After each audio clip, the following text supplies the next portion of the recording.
Nancy and I went to the Copernicus Center to pick up the records in that overflowing closet, Mary had sort of off the cuff mentioned, oh, our 75th anniversary is coming up and we would love to have some sort of exhibit about the Legion's history. And my ears sort of perked up, and as a almost graduated master's student, I thought this is a great opportunity.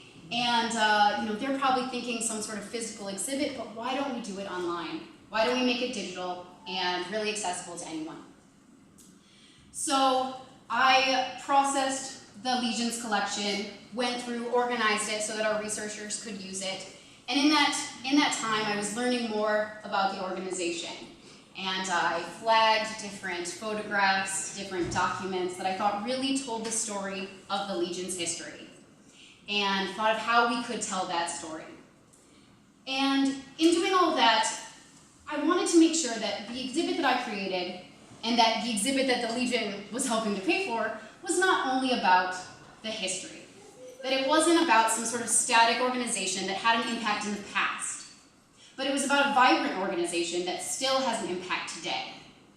So while the historical information about the Legion is the largest part of the exhibit, it's in 4 sections, and 3 of those sections focus on the history of the Legion. But the 4th section is really the section that is most important to me, because that's the portion of the exhibit that is talking about what the Legion means to its members today, what it has meant to its members in the past, and what it means to the community, both here in Chicago and across the United States and across the world.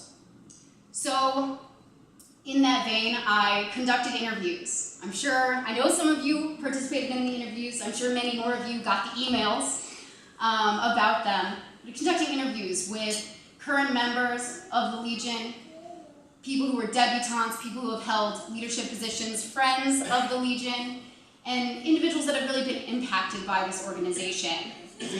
And that was a fantastic experience for me, understanding what this organization means, not just from a piece of paper, but from the people that it actually impacts. And I think that really comes through in the exhibit. We also used historic videos. The Legion had created a video in 1988, I believe, documenting the history and doing interviews with various members throughout the Legion's existence. And we had those videos, and we were on these big, bulky master video cassettes that I don't even know what a player for them would look like. And so we sent them out to be digitized. They came back to us in these sleek little audio files and video files, and I was able to go through all of those, to make clips of those, and then be able to put those words of people, some of whom are no longer with us today, and make those accessible on the exhibit as well. So we were really able to take both the historical aspect of the organization, but also the personal aspect of it, and bring that to the online exhibit.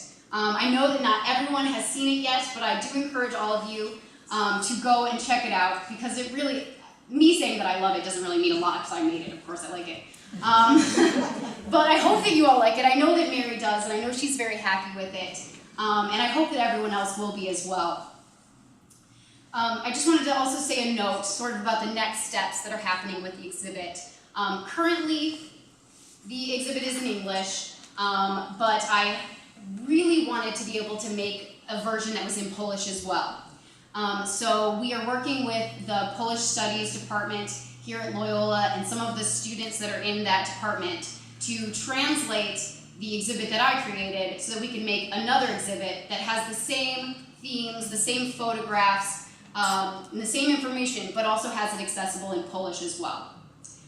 So we don't necessarily have a concrete timeline on that yet, but I wanted to make sure that everyone knew that that was coming as well, and that there are more exciting things going on with this exhibit in the future.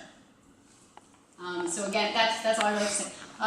Thank you to everyone here, to all the members of the Legion, especially to Mary, for bringing us these records and allowing us to make them more accessible to you, but also to everyone, because I do think that this is a history that is relevant not only to the people here in this room, but to people all through Chicago and around the world. And so I'm very excited to have been able to share that.